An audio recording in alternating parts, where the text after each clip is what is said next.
అండి. Welcome back to my channel Manoday. ఈరోజు మన ఛానల్లో నేను ఇంకొక వీడియోతో మీ ముందుకు వచ్చేసాను. అదేంటో కాదు, cauliflower pakoda or gobi pakoda. So మనం కాలీఫ్లవర్తో కర్రీస్ చేసిన, ఫ్రైస్ చేసిన అంతగా ఇష్టపడే వాళ్ళు ఉండరు కదా.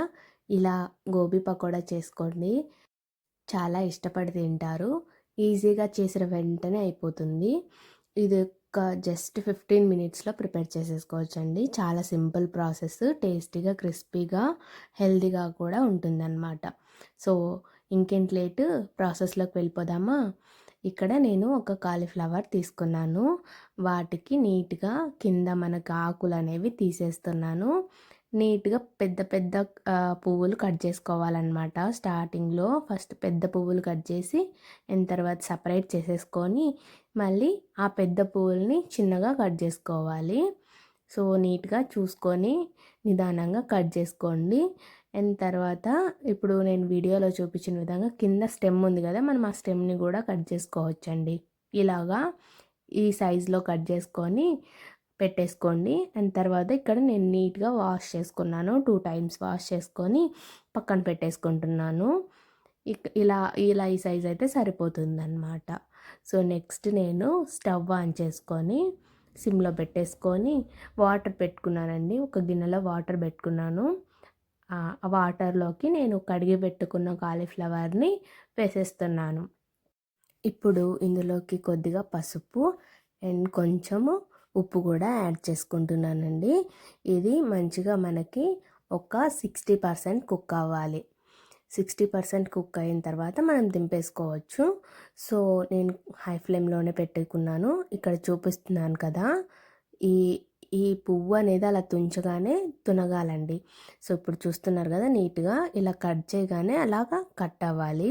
మరి ఎక్కువగా ఉడికిపోకూడదు, ఎందుకంటే ఇప్పుడు మనము ఇవి పౌడర్స్ యాడ్ చేస్తాం కాబట్టి. సో మరీ ఎక్కువగా ఉడికిపోతే మెత్తగా ముద్ద ముద్ద అయిపోతుంది. అలా కాకుండా ఇలాగా కట్ చేస్తే కట్ అయ్యేలాగా ఉడకపెట్టుకోండి. తర్వాత నేను అలా ఉడికిపోయిన తర్వాత స్టవ్ ఆఫ్ చేసుకొని దింపేసుకున్నాను. ఇలా చూసారా, ఇది ఈ వాటర్ని స్ట్రైన్ చేసేసుకొని పక్కన పెట్టేసుకోండి. ఇప్పుడు మనము కలుపుకునే పకోడాకి ఏమేమి కలుపుకోవాలో కలుపుకుందాం. సో ఇప్పుడు నేను ఒక బౌల్లోకి కాలీఫ్లవర్ యాడ్ చేసుకున్నాను. ఇప్పుడు నేను కొద్దిగా ఒక 3 స్పూన్స్ కార్న్ఫ్లోర్ యాడ్ చేస్తున్నానండి. దీని తర్వాత నేను కొద్దిగా శనగపిండి ఒక 2 టేబుల్ స్పూన్స్ తీసుకున్నాను. శనగపిండి కూడా వేస్తున్నాను. అండ్ ఇదేంటి అంటే ఆనియన్ పౌడరు.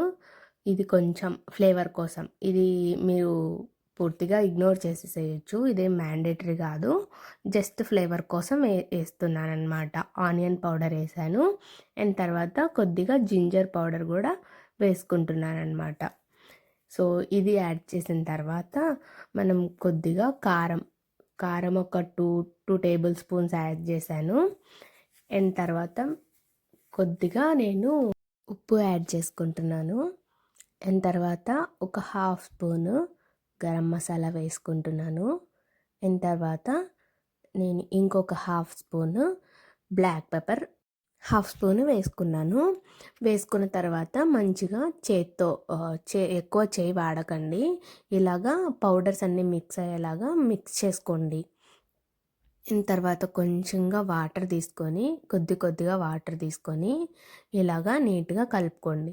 ఇవి గట్టిగా అస్సలు కలపకూడదు, ఎందుకంటే మనకు ఆల్రెడీ బాయిల్ అయి ఉన్నాయి కాబట్టి విడిపోతాయి అన్నమాట. సో నీట్గా చిన్నగా స్లోగా అలా మిక్స్ చేసుకొని ఈ కన్సిస్టెన్సీ వచ్చేలాగా మిక్స్ చేసేసుకొని పక్కన పెట్టేసుకోండి. ఇప్పుడు మనము డీప్ ఫ్రైకి ప్యాన్ పెట్టుకుంటున్నాను. స్టవ్ ఆన్ చేసుకొని సిమ్లో పెట్టుకొని కొద్దిగా ఆయిల్ యాడ్ చేసుకుంటున్నాను. సో ఇది డీప్ ఫ్రైకి ఆయిల్ యాడ్ చేసుకున్న తర్వాత కొద్దిగా కొంచెం వేడయిన తర్వాత ఆయిల్ నేను ఒక చిన్న కాలీఫ్లవర్ని వేసాను.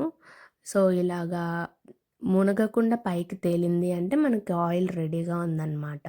సో ఇప్పుడు నేను నీట్గా చేయితో కానీ ఆర్ మీరు గెంటెతో కానీ దేంతో అయినా కానీ నీట్గా ఆ కాలీఫ్లవర్ని మనం ఏదైతే కలుపుకున్నామో అది నీట్గా డ్రాప్ చేసేసుకోండి ఆయిల్లోకి.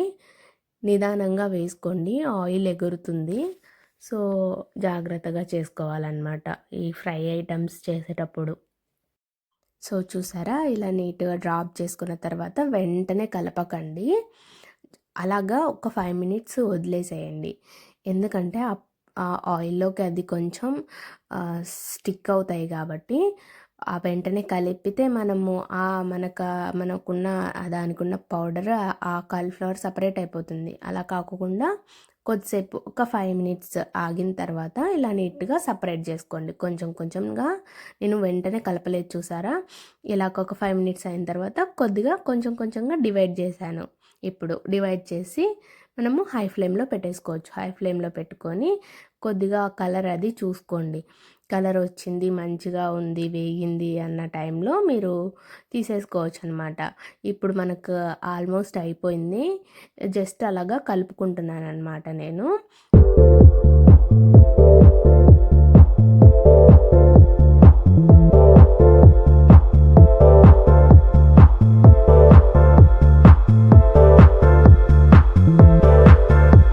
ఇక్కడ చూసారా, ఫ్రై అయిపోయింది కదా, మనకి బాగా రెడ్ కలర్లో వచ్చేసింది.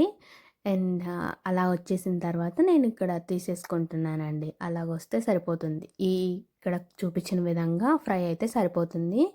సో నీట్గా అన్నీ తీసేసుకొని పక్కన ప్లేట్లో, మీరు టిష్యూ పేపర్స్ అయినా వాడండి, పేపర్ అయినా తీసుకోండి, పక్కన ప్లేట్లో వేసేసుకోండి. తీసేసుకొని నీట్గా పక్కన ప్లేట్లో వేసేసుకోండి.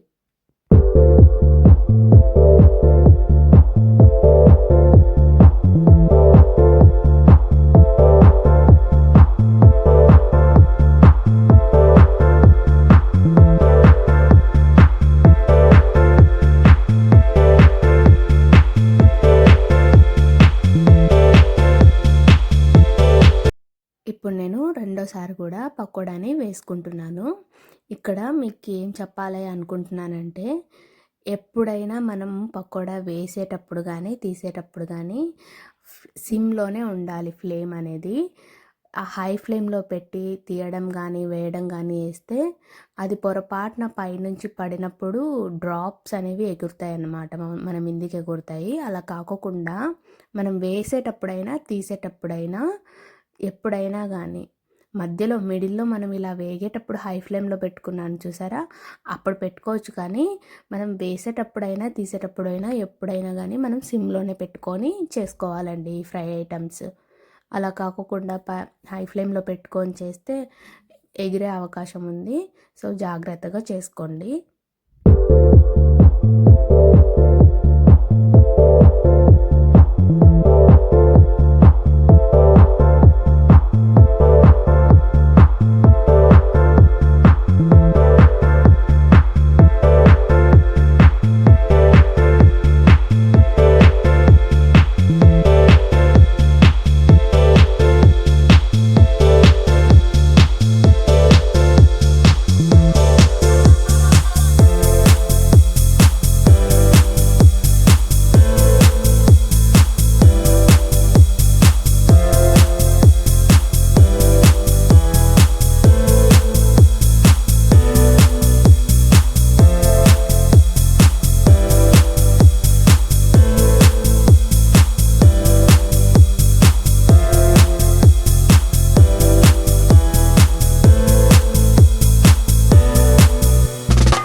సో ఇలా అన్నీ గోబీ పకోడా వేసేసుకున్న తర్వాత ఇప్పుడు నేను కొద్దిగా మిర్చీస్ కట్ చేసుకున్నానండి. కట్ చేసుకొని ఆయిల్లో వేసుకుంటున్నాను.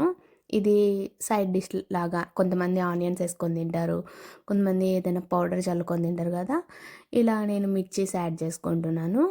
మిర్చీస్ మంచిగా కొద్దిగా ఒక లైట్గా వేగిన తర్వాత తీసేసుకొని జస్ట్ మంచింగ్ లాగా మనం గోబీ పకోడాలో వేసేసుకొని ఈజీగా ఎంజాయ్ చేసేసేయచ్చండి.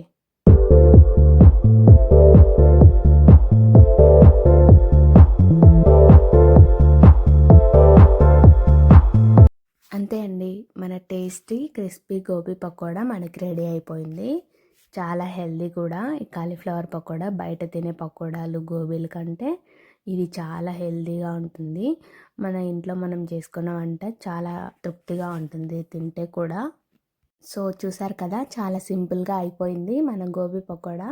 అండ్ క్రిస్పీగా, టేస్టీగా, కలర్ఫుల్గా కూడా వచ్చేసింది కదా. నేను టేస్ట్ చేశాను, చాలా అంటే చాలా బాగా వచ్చింది.